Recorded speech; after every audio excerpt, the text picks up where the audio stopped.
Hey everyone, Edward here. I'm just doing this drop-in training for Cole's program. We're going to be talking about automations today, and this is just going to kind of cover like some sales and marketing integrations and automations. And we're not going to go into like specifics of like use these apps these way, but it's more of like just to try to give you an overview of what's possible, to try to get jog your mind, get your get you some ideas of what is possible to do. All right. Um, so just some opening thoughts before we get into it. Um, Everyone's setup is a little bit different, and everyone's workflow is going to be different, right? So the best automation is one that takes your existing workflow and or your existing customer journey and enhances that rather than forcing you to change things or forcing you into a specific box or forcing you into specific apps. Okay. So the majority of things that we're going to cover today, they're going to work regardless of your existing process because really it's all about utilizing your existing systems, if possible, and your existing processes and making those work better together and enhancing their effectiveness for you. Okay.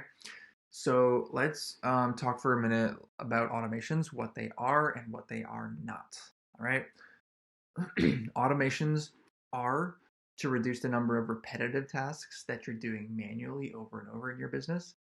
They're not to make your business completely passive so that it runs itself while you sleep, right?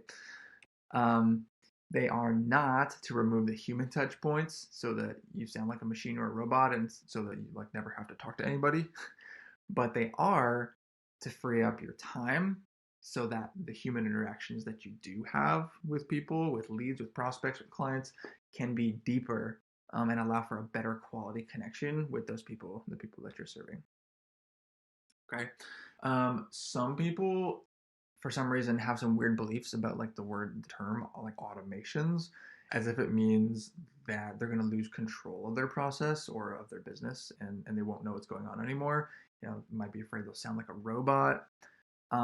If that's you, then you need to let go of that misconception for just a little bit and just pay really close attention because I think there'll be some really valuable stuff in here for you to learn and to kind of latch onto and to get a glimpse of. So, um, most of the apps that you're probably already using are super powerful, but you're like barely scratching the surface of what they can really do. Think about it this way, it's like having your dream supercar and then only ever driving it like downtown and stop and go traffic. Like it doesn't make sense, right? It'd be silly. You have all this, in a supercar and in your business and your apps you're using, you have all this amazing power and this incredible machine that somebody else has built.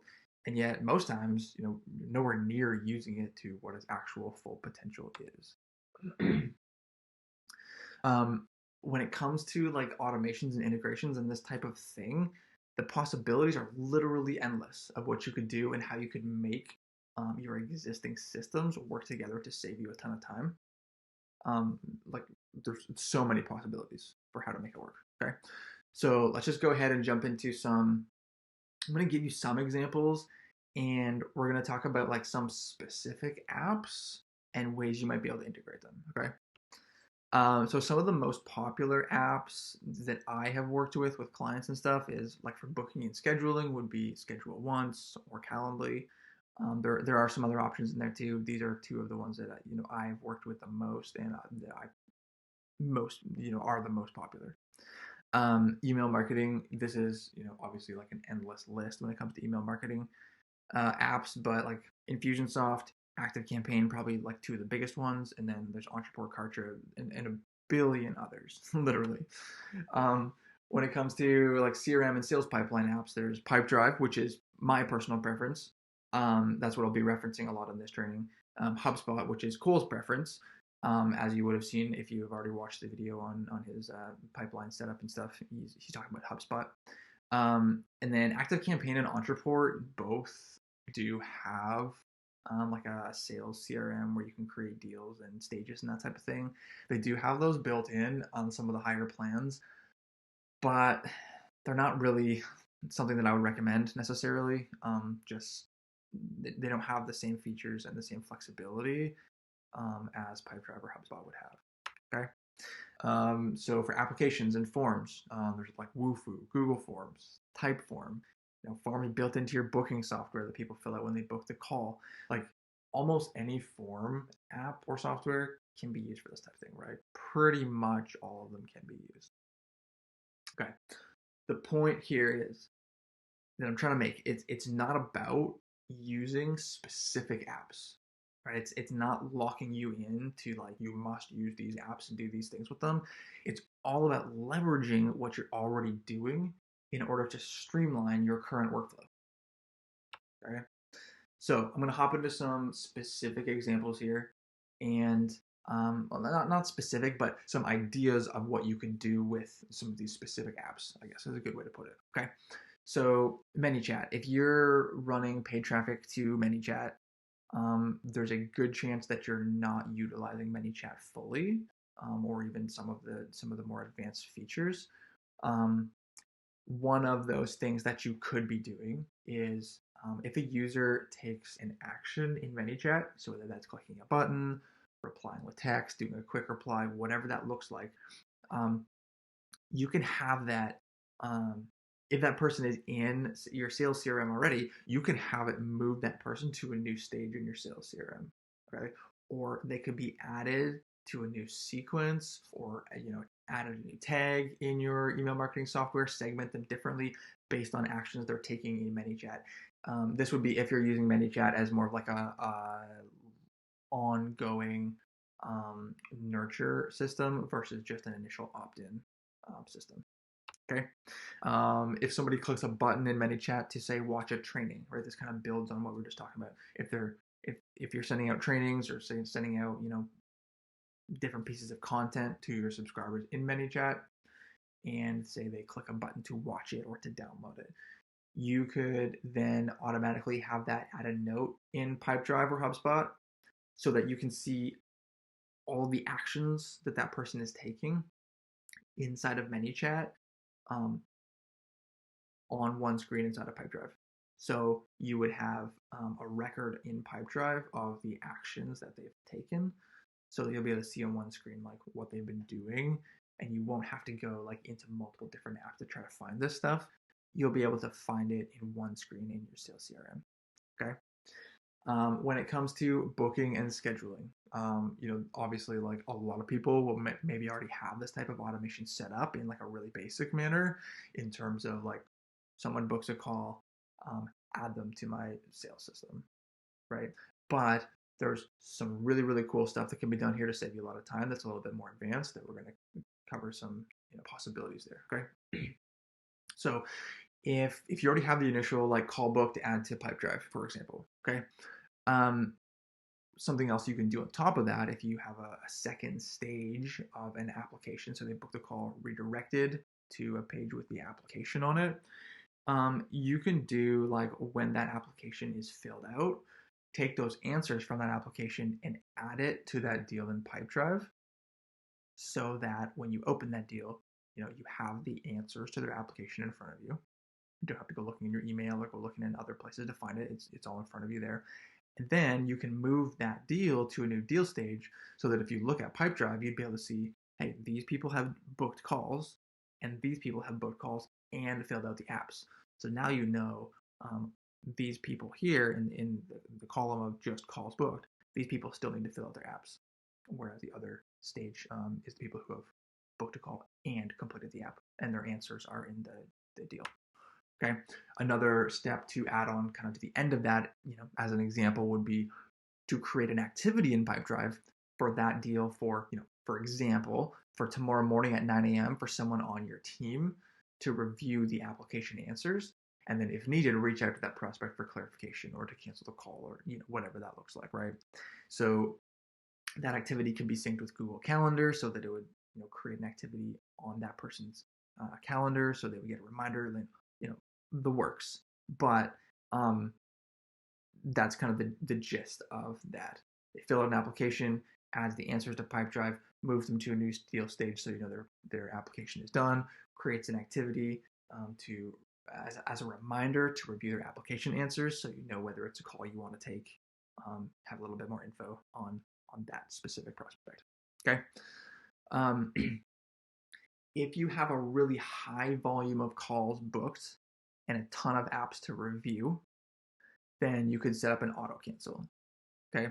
So this would look like if your application is answered with certain bad answers, so like a certain combination of answers that you know, like if somebody specifically says like they have no money and they're not willing to, use credit, and their fitness goal is not actually that important to them right now.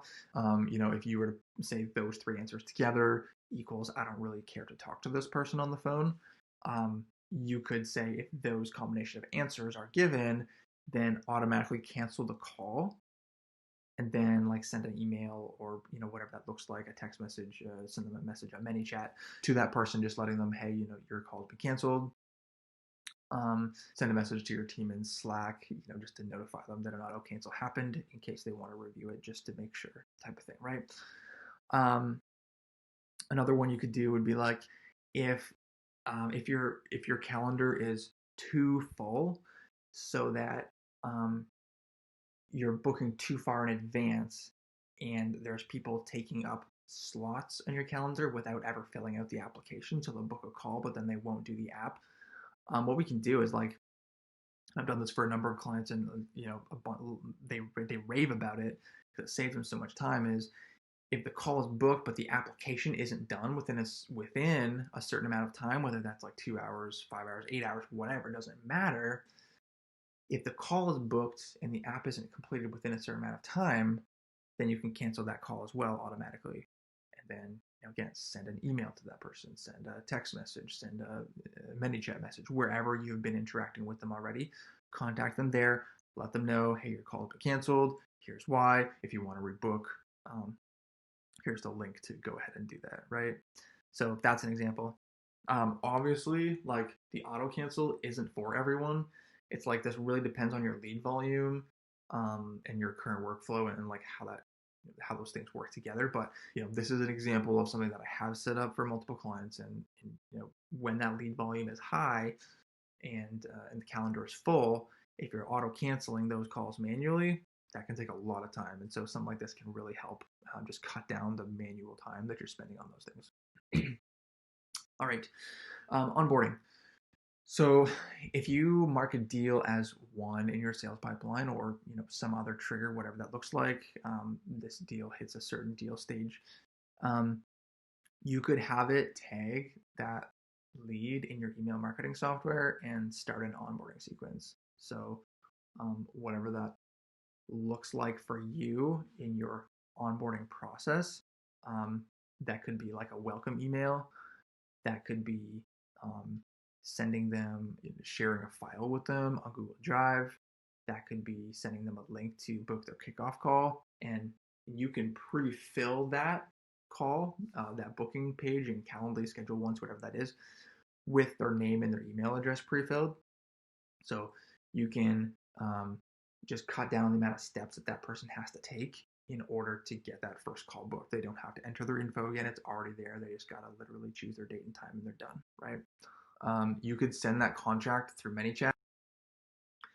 You could send the contract automatically through DocuSign or HelloSign or something similar. And you could do the same thing again. You could pre-fill their name and their email address, so that you have a template contract, you're pre-filling their name and their email, it's sending it to them, it looks like a personalized one for them, and they get it automatically. You don't have to do that anymore, okay? And then if there are other follow-up things that you need to do when that contract comes back, you could set it up so that when they sign the contract and it comes back, then trigger these other things to happen, whatever those are, again, in your specific workflow. That could be give them access in Kajabi. That could be to create a folder for that client in your Google Drive, and then like copy template files over into that folder, and or share certain files with the client automatically, right? It's like, whatever your workflow is, okay?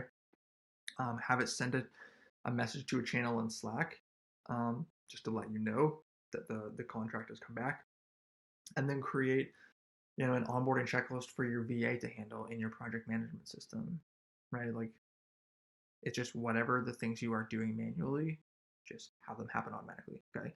And then if you have a separate deal stage inside of your sales CRM that is specifically for fulfillment pipeline, you can have it create a new deal for that person automatically in the fulfillment pipeline so that they're already there and you don't have to do that manually, right? It just saves time. All these little things will save time. Pipedrive. If you're tracking your leads or opt-ins or like buyers of a front end product in Pipedrive, you could also do like a lead scoring based on the actions that they're taking in your other apps. So say your leads are coming in through ManyChat and you're sending them email content and they've purchased, you can track them inside of ManyChat, what they're doing inside of ManyChat, and what they're doing inside of your email campaigns or website visits, like landing page visits, that type of thing, so that you could score them based on the actions they're taking and the frequency they're taking, so that you could move those leads to certain stages based on how hot or how cold they are, right? So the benefit of this is that then your outbound appointment setters would always know who the warmest leads are at any given time, right? So if you had a pipeline for buyers, if you have a front end product and you have a pipeline for buyers, they would come in as just a buyer, right? But then say they're taking more actions or they're doing these specific follow-up things that you ask them to do. As they do those things, as they visit those pages, as they whatever it looks like for you and your process, you can move them down the line to be called a warmer lead, but then have them cool off over a certain period of time and get cooler again, based on the amount of time between your engagements. And so where this becomes really cool is then, like your outbound appointment setters, when they go into this pipeline, they would always know these are my hottest leads. These are the ones who have been engaging the most. These are the ones who have been engaging the most recently. These are the hottest ones. Call these ones first.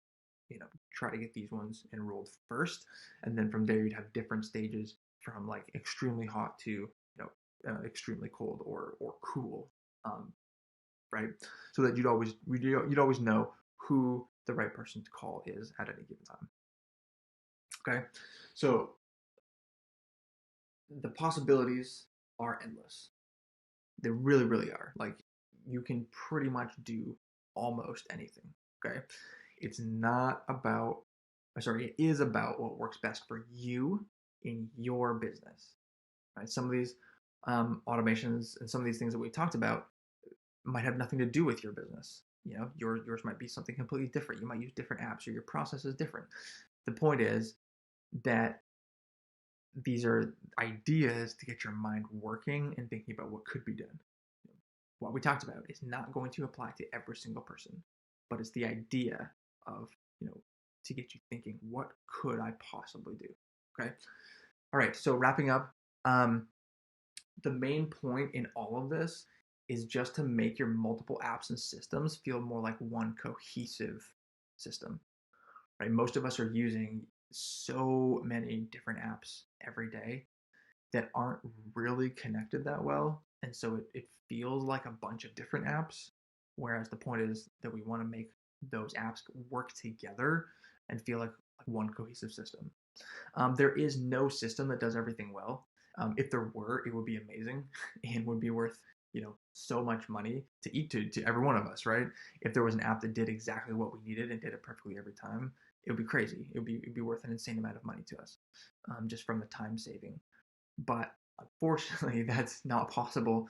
It's definitely not even feasible from a development standpoint. It would be impossible to do that. Okay, but we're able to get pretty close to that using the built-in automations in the apps that we're already using, and then also combining that with Zapier at an extremely advanced level to accomplish those integrations and those making those systems all work together. So, all right, how to determine what can be automated and what can't be automated. And this is something that I would run prospects through or clients through, just to get them to start to, figure out exactly, what can be automated and what can't be. This is kind of the steps that I would run them through. All right. So first step would be like figure out all the little details of your processes. Most people are going to have, a good idea of the apps they use. Well, I use this and it goes to this and it does this. But what you need to do is you need to figure out like the details, like the little nuances, get really granular. Every step, every action, every detail of what happens. Because most times the automation is going to be in the little details. It's not going to be the big things. It's going to be the little things. Okay? Figure out all the little details. And then determine which of those things absolutely must be done manually. Okay? There are certain things that will be done manually. They'll always be done manually. They'll have to be done manually, such as human touch points.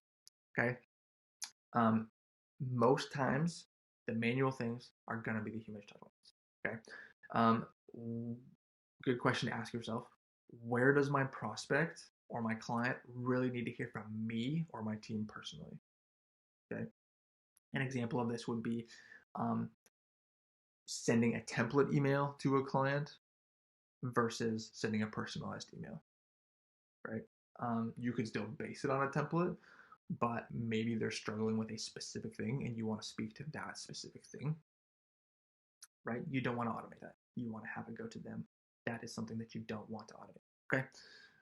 Once you have figured out where they need to hear from you personally, then you can really start to figure out like where you're going to start automating and what those initial steps are going to be and what that process kind of looks like. Okay. The ultimate goal in all of this is to give you and your team more time so that you can then help more people and really like focus more on them and what they need from you in order to succeed. It's like taking all of the annoying manual background tasks and doing those for you, freeing up your time so that you have more time to invest in the people who are your clients, who are in your programs, who you're coaching. Okay, it's definitely not about being lazy. It's not about being lazy, not at all. It's about using your time more productively so that you can serve more people. All right. So that's about all I've got for today.